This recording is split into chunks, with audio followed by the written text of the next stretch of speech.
Good afternoon. Thank you, Brad. Before we get started, I'd just like to say thank you for allowing me to be here today. And I wanted to introduce a couple of people that are with me. Dr. Brian Otot. Brian's the Associate Superintendent, and then Mr. Steve Barnett. Steve is our Chief Financial Officer. And we'll be hearing from Steve a little bit later. You know, the past couple of years I have been here and told you how bad the budget was and so forth. So we're going to let Steve deliver some news that's a little better this year. But we're off to a great school year. I've told people that it may be one of the best starts that we've had as far as it being smooth and getting the students back into school this year. And getting students back in school, I see Fort Dickman sitting here, and Fort, I'm going to throw out a compliment, but Ford last year approached the district about doing a pigskin kickoff. And with the support of the Rotary Club of Paulding, we had our second annual Pigskin Classic this week, kickoff. And it's an idea that he brought to us about bringing our coaches together with some of our students and just talking about the upcoming season. So you know spring is in the air when you're talking high school football. So Ford, thank you very much for allowing our coaches to do that. I always like to start with the vision. The vision of Paulding County School District is to provide a safe, healthy, supportive environment focused on learning and committed to high academic achievement. Through the shared responsibilities of all stakeholders, students will be prepared as lifelong learners and as participating, contributing members of our dynamic and diverse community. And that's something that we strive for with our goals. Our mission is to prepare all students for success in the 21st century. It sounds pretty basic, but when you think about it, it's prepare all students for success. And whether that success is entering the workforce after high school, technical school, or four-year college, we feel like that is our responsibility to keep those students in school and get them prepared for life after high school. Just some interesting information about the district. We had projected approximately 28,500 students this year. As of Monday, we were at 28,312 students. That is K through 12. We had another approximate 85 pre-K students. We do feel like we will come close to that projection this year, which will put us up a little over 200 students from where we were last year. We have approximately 3,300 employees. A few years ago, we were closer to 4,000 employees. Looked at some data just recently, and 3 years ago when we were planning for the year, just looking at the number of certified staff, and this goes back to the budget cuts and so forth. You know, you've heard so much in the news about higher student-teacher ratios, but we have 389 teachers less than we did 4 years ago. However, I'll tell you the strength of our district is our employees, that's our teachers.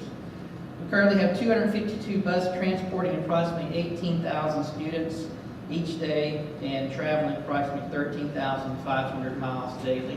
So when you go by school, you see all the cars out front. As you can see there's about 10,000 students that are being transported by another means than a bus.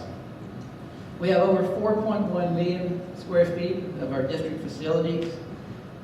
In FY13, which is last year, we served a little over 3 million student lunches and a little over 1 million student breakfasts each day, or through the year. We also served a little over 100,000 staff and visitors lunches. Our FY14 general operating budget is approximately $206 million. That is up a little from last year. Increased benefits cost contributes to that, and then also staying with the state salary scale will also cause that to go up. And like I said, you're going to hear from Steve. I'm going to ask Steve. Steve's been with us since January. He came in, it wasn't even really in the middle of budget time. We were well into the budget period, but he came in, he's done a great job, and you know, there were certain things that we were trying to do at that time. So I'm going to turn it over to Steve and let Steve talk to you a little bit about the budget, and then I'll come up and share some additional information with you. Good afternoon. I know this is a dangerous combination. Good lunch and then talk accounting. So I will keep it really, really short. In fact, I told the group the other day that I remembered a joke that someone was told they had a terminal condition by a doctor, and they had 6 months to live. And the lady looked at the doctor and said, "Was there anything I can do?" And the doctor said, "Well, sure, you can marry an accountant." And she said, "Well, will that give me longer than 6 months?" And he said, "No, but it'll seem a lot longer." So that's the world I live in most days. But I'll make this really quick and hopefully painless. We did have essentially 4 key priorities that we wanted to accomplish with the budget this year for FY14. And the first one is sustainability. For the last 4 years, the district had relied on its reserves to balance the budget. And so that was just a focus of ours this year. Obviously, you can't live on your savings forever. So at some point, we had to change that. And so this year, for the first time in 4 years, that's not the case. We're not relying on any of our fund balance or reserves to balance the budget. I'll talk a little bit more about this later, but we wanted to increase some resources to the teachers and some there at the central office. Technology is a big concern, and transportation as those 250 some odd buses begin to age. We have not purchased any buses in a few years, so we needed to do something with that. So, and as Mr. Cole mentioned just a minute ago, the total budget for the district is $63 million. He actually mentioned the general fund portion of that. We'll talk about that in a second. But the total budget for all funds was $263 million. We're projecting revenues of about 261, and at the end of FY14, we'll have around $40 million in fund balance across these multiple funds, and the district will have debt of around $110 million by the end of FY14. So what I want to do is just mention a couple of those funds briefly. The first one is our capital projects fund, and essentially for FY14, we're projecting around $16 million in revenues. And that's coming through SPLOST.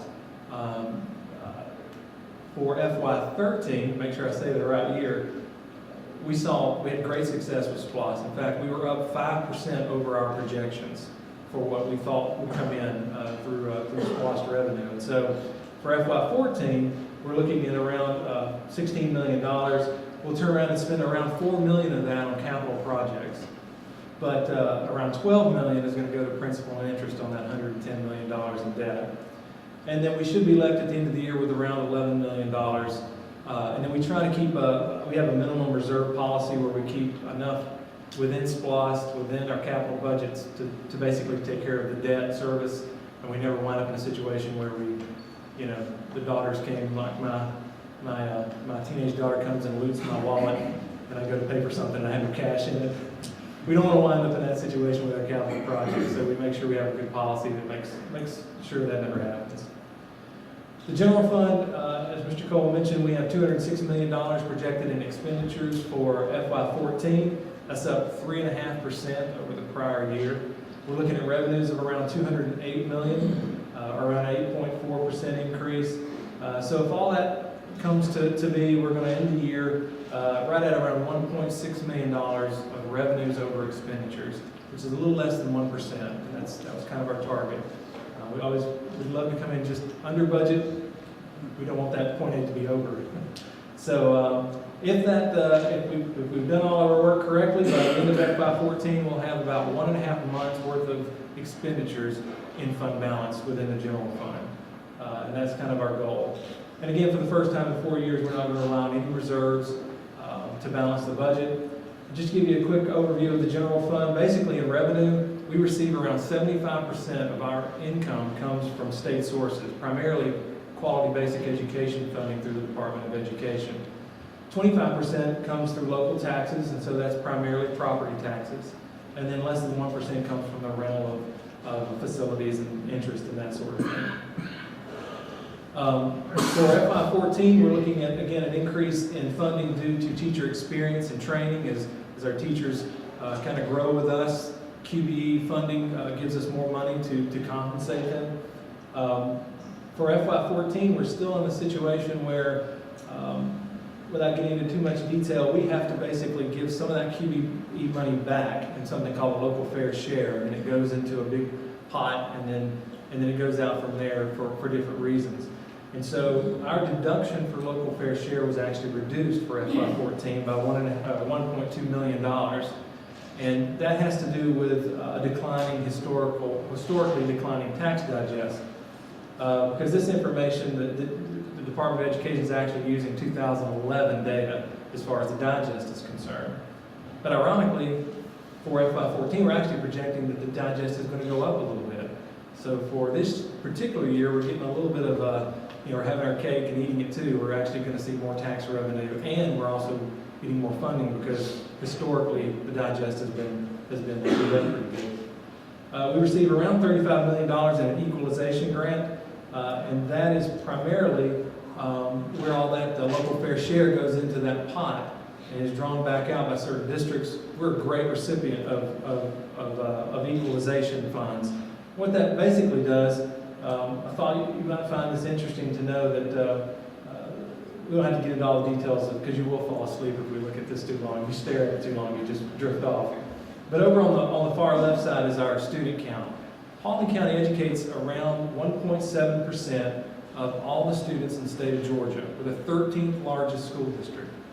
And so just starting there, you might think, well, if you added up all the local tax revenue, we probably, in proportion to the state, would collect about 1.7% in local taxes. But of course, not every area is the same. So Paulding obviously took a pretty good beating over the last 5 years when it comes to the tax digest. And there you see the second column over to the from the left there. It represents our local percentage of local revenues compared to the entire state. The light colored blue is what I call our comparables. It's basically, if we're number 13, that's number 11, 12, and then 14 and 15 averaged together, so that I had something to compare to. And so you can see, so they come out right at around 13 as far as size as well, around 1.7% in students. But you can see how Paulding is less than 1%, and this is based on FY12 data, but we're less than 1% as far as our local tax revenue. Well, the next column over is state revenue, and that's quality basic education funding coming in, and that's that equalization grant. And that's why that's more than 1.7%. That's an attempt by the state to help balance that, that inequality of, well, we're educating 1.7% of the state students, but our local tax revenue really only represents around 1% of the total state local revenue. So again, through the equalization grant, they're trying to balance that out. And then the federal revenue basically is grants at the end of the day. It's just federal grants coming in. And so really over there, all the way on the far right is the big picture. Again, we're at around 1.7%, and you can see we're not even making up to the 1.5% when it comes to total revenue in comparison to other districts. So equalization doesn't get us all the way there. It has to be through good fiscal management, or we really feel the pain. With that, just a couple more quick slides. As far as our expenditures, the district spends around 98% of its expenses on what's considered to be school-based expenditures. I mean, everything from instructional costs to media centers and that sort of thing. And only around 2% on what's considered purely central office. So we actually have one of the best percentages anywhere in Georgia as far as our mixture of between what funds actually make it down to the school level. And then just a little more detail on the expenditure side, we continue to employ around 3,300 employees in Paulding County. We were able to reduce furlough days for FY14 down by 2. And then, as Mr. Cole mentioned, we were able to do this without adjusting that teacher to student ratio. So we stayed consistent from 13 to 14 with our ratios and our class sizes. So continued increases in healthcare costs, some of which go up to almost 34% on some of our employees. So we had to find a way to fit that into the budget. We increased funding for technology 50%, our local school budgets by $500,000, More money toward textbooks, transportation. We're going to purchase 8 new buses in FY14 and also replace some antiquated video equipment that are on some existing buses. And then also bring our instructional development expenditures back up to really what quality basic education funds. So those just some highlights on the expenditure side. And hopefully I didn't bore you too bad. I don't see anybody asleep, so maybe that you guys found that really interesting.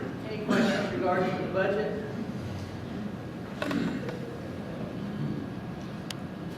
Thank you, Steve.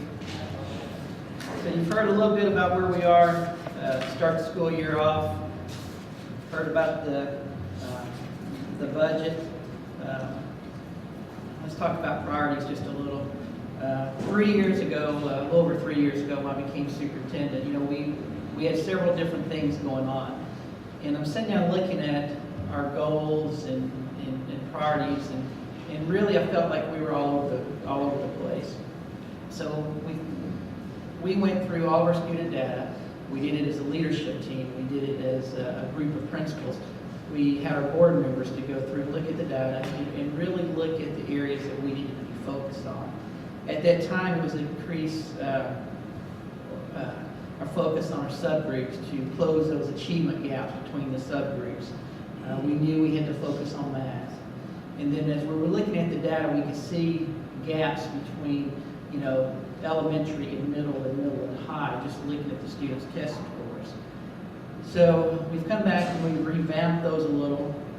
The priorities are still very similar. One is increase achievement for students in subgroups, and that's all subgroups, in all subjects. 2, increase student achievement in all subjects. So not just math, with the CCRPI coming out, not just math, but in all subjects. And then continue to increase the student achievement trends across the K-12 continuum. And that's doing vertical, horizontal training with their teachers so that your 5th grade teacher understands what the expectations are in 6th grade, from middle school to high school, and having those teachers collaboratively work together. So with that being said, as we look at our CRCT, there are 30 tests that were given, and looking at how we ranked across the states. We saw improvement in 22 of the 30 tests that were given this year. Math showed improvements in 5 of 6th grade levels, and I think that goes back to, again, what our focus was is math. We saw a higher percentage of students that meets or exceeds in the state in 26 of the 30 tests that were given. If you look at 2013, there, again, it's 26 of 30. In 2012, there were only 18 of those areas of the 30. One of the things that we have focused on, our teachers have focused on too, is the rigor in the classroom. We want to see more of those students exceeding, not just meeting, but meeting and exceeding on those test scores. So you can see we've made some progress there. Looking at the end of course tests, there were 8 end of course tests given. We showed improvement in state ranking in 6 of the 8 end of course tests. We had a greater percentage of the students that were meeting and exceeding in those of those tests in 5 areas. In 2012, we only saw greater percent in 3 of those areas. And then the percent of students that were meeting and exceeding on the end of course test improved in 6 of the 7 subject areas. So as you can see, we're seeing some progress. Again, as I mentioned earlier, I think this goes back to the job that our teachers are doing in the classroom and our administrators and principals identifying the needs in their schools. We'll talk about facilities, but one last slide there. We're following the cohorts. So when we went back and looked at the cohorts, for example, a group of 4th graders moved to 5th grade, just looking at that group of students. The cohort showed improvements in 18 of the 25 tests. So this is the same students, even though it's a different test, be 4th grade CRCT, say to 5th grade. But that group of students showed improvement in 18 of the 25 tests. Math showed improvement in all 5 grades. Social studies showed improvement in 4 of the 5 grades. And then the grade 5 cohort showed improvements in all 5 subject areas. So we're making some strides. We're making strides. Again, we have focused on math. I'll will also say that social studies, we've been involved with a grant, American History Grant, for a couple of years, and there's been a real focus on bringing history to life, basically. So it's, I think that has a lot to do with the improvement that we've seen in social studies. Let's go back to talk about the facility improvements a little. As you know, that our facilities need to be safe. Students need to feel welcome in those facilities. So part of the SPLOST money that Steve mentioned earlier, we've gone back and each year have a plan to upgrade some of these facilities. First, we look at Dallas Elementary. Somebody mentioned earlier about the construction that's going on at Dallas Elementary.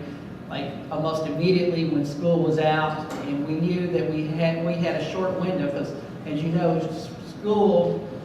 summer for school people are short these days. So we had a short window to get a lot done. Dallas Elementary received new carpet and tiles, new paint, replaced all the light fixtures in the building with new up-to-date and brought up to code for lights, new ceiling tile insulation, the new ceiling cover in the gym cover in some of these older buildings was like a soft vinyl, and you could easily poke holes through it. Replaced the HVAC system, and then updated all the electrical and low voltage throughout the ceiling. Did very similar things at Union. One of the differences at Union, we replaced the roof on the original building, and both of these buildings were built in the mid-1950s. But again, new carpet, new tile, new paint, new light fixtures, and the light fixtures and new paint make a tremendous difference in a building. It just brings it back to life. The new ceiling cover in the gym, new HVAC system, and again, updated the electrical system there. And then just down the street here, I kind of put some arrows up here. We basically did a rebuild, in essence, of Hiram Elementary. There was actually 5 buildings. You had 1, 2, and then these 3 buildings here at Hiram Elementary. We tore down, as the arrows are pointing here, we demoed those 3 buildings there and basically built a new school at Hiram Elementary. This is the arrows down here, so you can see the massive size of it. It's actually two stories on the back side there. One of the questions that's often asked is there an elevator? There is an elevator there. So Hiram Elementary, if you drive by, there's still a lot of construction going on here. We knew that this area would not be completed until this school year. That will be a new parking area and a drop-off for the car riders and the buses once that is completed. We put a new facade on the front of it all the way across here. It's a beautiful facility, and we're really excited about it, and we'll be even more excited when that project is complete. As I put up there, the original school had 36 classrooms, almost 65,000 square feet. We have enlarged it to 56 classrooms, almost 105,000 square feet. We've added parking there. You can park 103 vehicles there, and then separate parking for additional 14 buses. So we're real excited about Hiram Elementary. Like I said, we'll be even more excited once that project is complete. Additional summer projects. The last, I guess, 5 or 6 years, we've contracted out our alternative school, and this is for students that have had discipline issues. And it's basically been a computer-based program. But after seeing the program and watching it, and the students excelled in it, but we just felt like it was better for our students that we brought it back in-house so that we could have control over what's going on at that school. So we've moved our alternative school to the New Hope Learning Center, which is the old Avenue Elementary. So we prepared classrooms out there. We constructed security vestibules at East Paulding High School. We also did that at Union and Dallas Elementary. And basically what we've done, and if you've been in our newer buildings, you have to go through the office to get back into school. So it's just an added security function there to those schools. And we, like I said, we've gone back and done that at East Paulding High School, Dallas Elementary, and Hiram Elementary. The athletic fields at Dobbins Middle School, actually had a parent last year that told me that the bank going from the school down to the fields where they have the PE classes and do some weekend activities. It was had some ruts in it. The gravel was flushing away, so we actually went back out and redid that bank there and added steps so that you could actually have concrete steps to walk down. In our old central office, we now call it our service center, where central registration is. We went in, concrete was breaking up, some of the shrubs that were looking fairly rough, and we've gone back in, poured new concrete there, and you know, a lot of the families that come in, that's the first place they will go to is the central registration. So we wanted to spruce that area up. Had some roof defects at Paulding County High School. That's the fairly new addition out there with the gym and auditorium. Went back in and repaired that. North Paulding High School, if you've been to North Paulding High School, at the stadium as you went in, and it's a tight area there, we went in and added some concrete there for the booster clubs and some of the other groups actually to be able to set up. Prior to that, all these tents were set up, and we had an issue with the fire exits as far as if there was an emergency, people getting in and out there. Again, the security vegetables at Dallas and Union. And then at Shelton Elementary, we have a large number of car riders every morning and every afternoon. So a lot of times the traffic would actually line up on Cedar Crest Road. So what we did is we went in and redid the entrance there to Shelton and put some extra area inside the school fence there so that cars could stack up inside instead of stacking up out on Cedar Crest Road. And again, it's a safety issue for, you know, the students and the parents. Again, we talked a little bit about, you know, students being safe, and unfortunately, you know, safety's always been very important. I think student safety is one of the first things you think about, but due to some of the incidents that have happened across our nation the last year or so, you have an extra focus on it.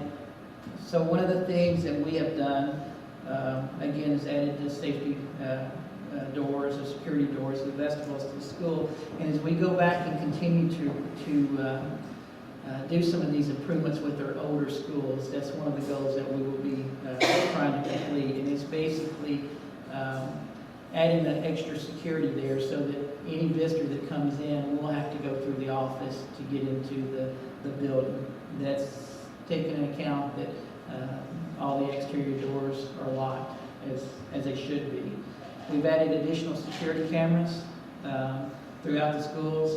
However, you do some of these things, you still have incidents that happen. For example, over the weekend, you probably heard or seen on the news, South Paulding High School, someone broke in, I think the first one was on Friday night. They cut some chains, stole a gator, lawn equipment. Actually came back Saturday night, broke into a different storage area. Again, they had two gators that they used down there for maintenance and athletic purposes. They stole the other gator the next night.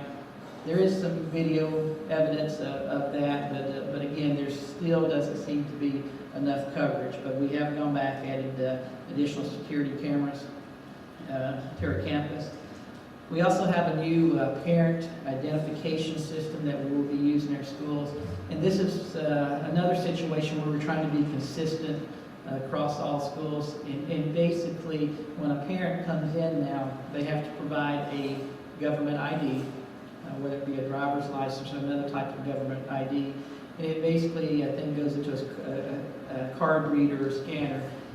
And it will flag parents if there are any issues in the background. You know, unfortunately, you have to be cognizant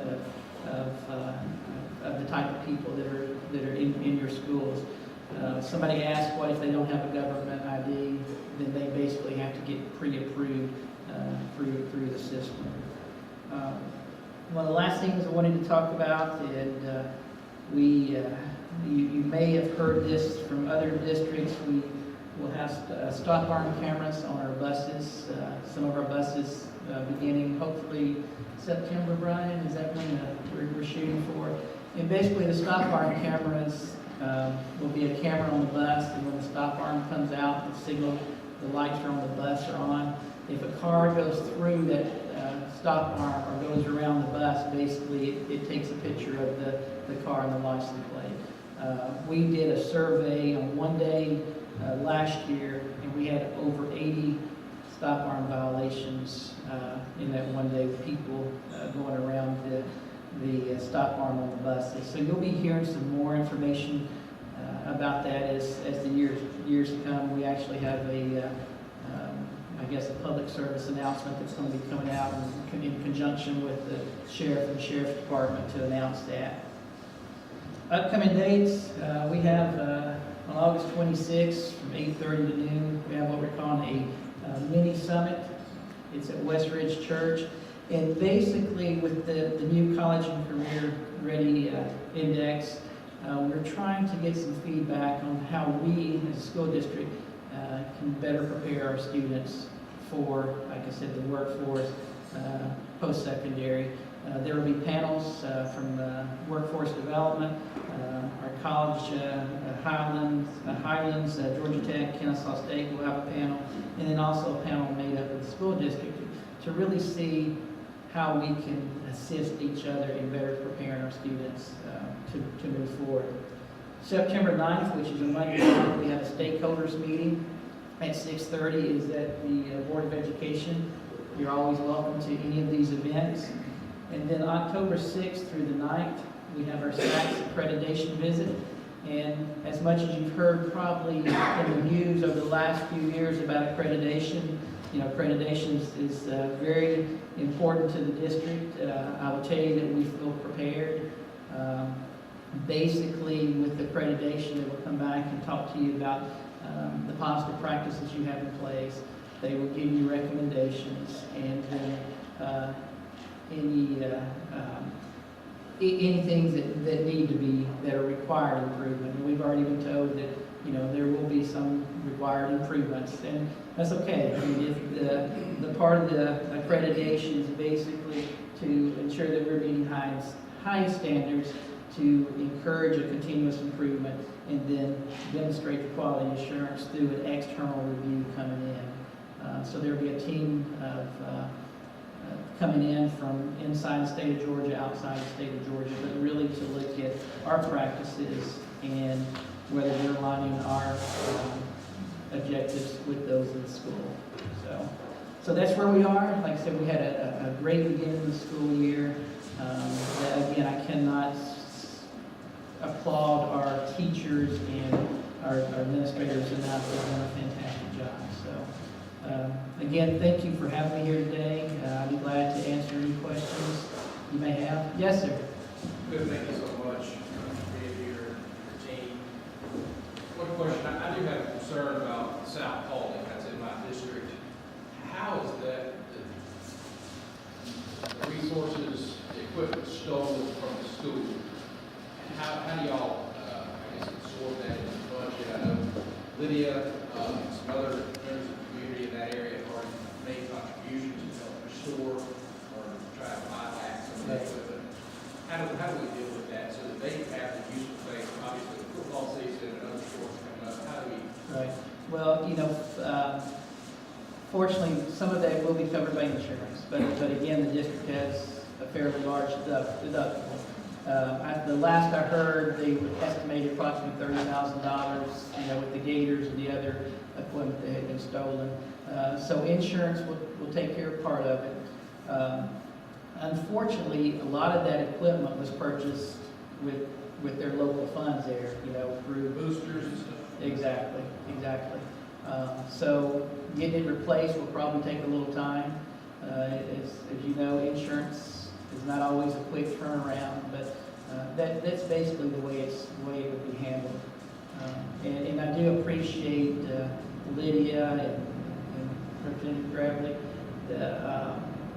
the support that, I mean, it's really just, the community has really come together down there to support the school in trying to help get some of those items replaced in a timely manner. Yes, sir. The residential construction market's coming back to life, especially in Cedar Crest area. You know, how Shelton, North Paulding, how many more students can they absorb until that's an issue? I will tell you that North Paulding is at capacity. McClure Middle School is at capacity. Shelton is at capacity. Now, the issue there with Shelton is almost landlocked because, I mean, everybody's right there. You know, you have some room at Abney for growth. We have a little room at Russell.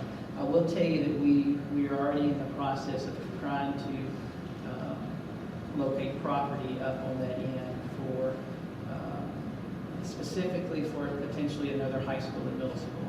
With that being said, we're still probably looking at least 5 years down the road for that happening. And they're just projections. Our initial projections really show North Paulding High School maximizing, topping out, and I think it was in about 5 years, 6 years. So, you know, we added to, did an addition at North, I think it was in 2010. It was built for 1,625 students, took it up to 1,850. They're over 1,900 students now. Now that's ideal capacity. And a lot of different aspects plays into that. You know, we talked about our class sizes. We have had a waiver in our class sizes for 4 years now, so we can go above. Our waiver request that we go 5 above the maximum allowed by the state. So we try not to take them up that high, but so when we quit using that waiver, stop applying for a waiver, or don't receive the waiver anymore, that means your class sizes are going to be smaller, which means you're going to need more class sizes. So yeah, saying that because right now I think that has helped absorb some of the issues, especially at North. Yes, ma'am. Is Georgia already under the Common Core curriculum or standards, or is that going to be implemented down the road? The Common Core, well, I don't know, you know, the Common Core, the state has not, I guess you would say, officially adopted the Common Core. We do have aspects of it, but they're the Georgia standards. You know, I think the Common Core, a lot of, I guess, concern is out there about Common Core. And actually, I was reading an article this morning from the Kentucky, I think he is a state school superintendent. And basically what he was saying was that he felt like the Common Core, and I don't disagree with it, is positive. The Common Core is not a federally mandated, and I think that's one of the concerns with the Common Core. It's not federally mandated. It's really a set of standards for states to use so that they're consistent, you know, so that the students in Georgia are held to the same standard as a child in Massachusetts. But as far as the curriculum aspect of it, there's not been a directive. You're going to use this specific curriculum. Each state is allowed to select their curriculum. I know that the Common Core language is a concern, you know, with because some of our state language is Common Core. But no, it's, you know, we do have a curriculum, but it's a state curriculum. And again, it's really more about the standards than a federal curriculum coming down. Yes, sir. Mr. Cole, with technology moving as quickly as it is now, and more children as well as adults communicating by text, Twitter, Facebook, is the school district doing anything to help kids learn how to improve their social skills their communication skills?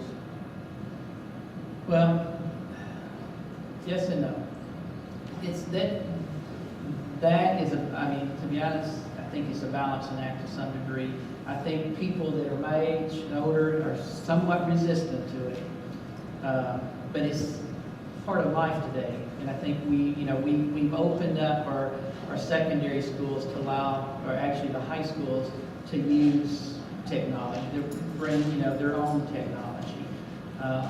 With that being said, Brian, I don't know if you can think that. I don't know that we actually have, students are talked to about, especially at the beginning of the year, appropriate texting, inappropriate texting, because unfortunately, we deal with issues every year where, someone's sending inappropriate pictures to someone. And I don't think kids understand the outcome. But with that being said, too, we're working with our DA's office, and they will be doing a program at every high school to talk about, and that is part of their program, the impacts of the actions that several years ago would not have been significant where today's time they are.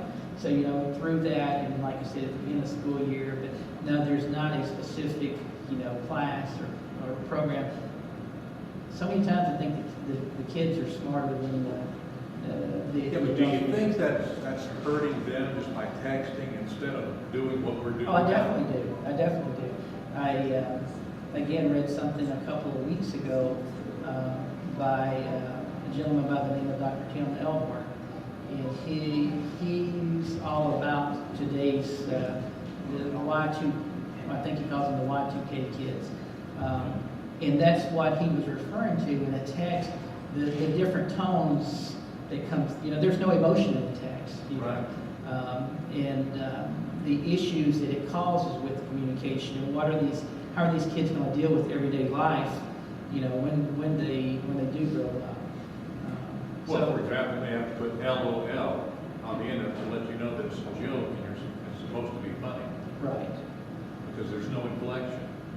right. Yes, sir. With Cobb County, I think going to ebooks, or some Right. of the curriculum for what's going on.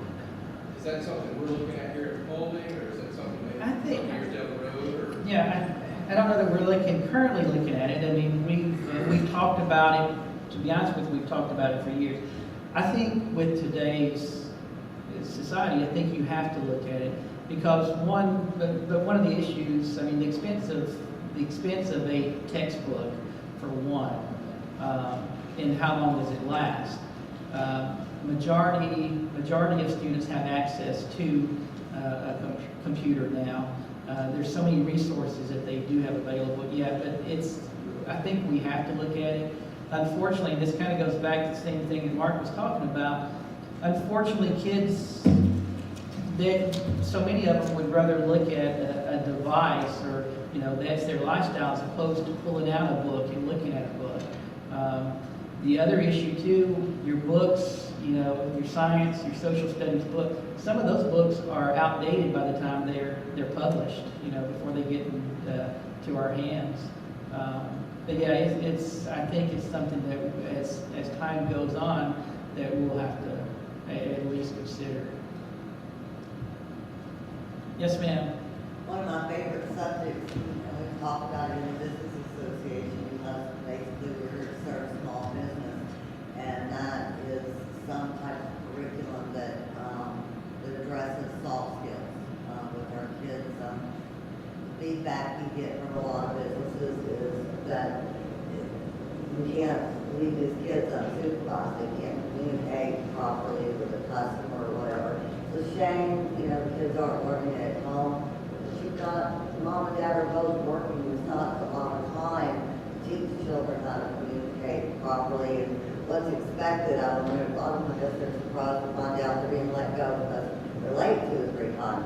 They're not learning these things, and it takes a lot of money out of the budget of a small business to keep trying to hire people. They teach them some of the skills, and they have to do it over and over. So That is, and that will probably be a topic on the 26th. I had meeting, and this has come through a couple of different venues. One, when we talked to our friends at Highlands College or Chattanooga Tech or Kennesaw State, they talked about, the skills that are missing come to them. But again, I've talked to some smaller businesses, and not carrying it a little step further, it's even filling out an application. Coming in and understanding that you need to be there on time. One of the programs that we started, some of our schools started doing, I guess it was last year, and we called it a reality fair. And I don't know if you ever participated in one of the reality fairs, but it's a great opportunity, for those students to learn and work with some of those soft skills, even interviewing. And again, I've heard more than once filling out an application. But going back to the application, I think that goes back to some of the things that Mark was talking about. I mean, kids today, they don't have to sit down and write as much. So, writing has to be an emphasis. But that is, we've talked about soft skills with our workforce development group. But I'm sure, like I said, that's going to be one of the topics on the 26th. Just good to know that y'all do care you're going in that direction. In part of what you just said is, 74% of our citizens drive outside the county. So when you talk about the engagement of the parents, there's so many parents that don't get home, till 6, 7, 8 o'clock at night. So I do think, that's an aspect that we have to pick up on. Yes, sir. Since that subject was brought up, I'm Fred Aiken with the Georgia Department of Labor. Yes, sir. And we, quite a while back, discovered that soft skills was a big problem with our employers in the state. And we have developed a program and went into 20 schools with this pilot program. And now there's 170 schools that are in it. And it's a very, very good program. And if you'd like to find out about that, it saves you from having to reinvent the Yes, wheel if you, because there's a program ready to roll right now if you'd like to. Okay. I'd definitely be interested in it. Yes, it's working very well. Excellent. Anything else? Well, again, thank you so much for your time and for the questions. And please know that if you ever have a question, concern, please feel free to contact us. And thank you very much for your support. Thank you.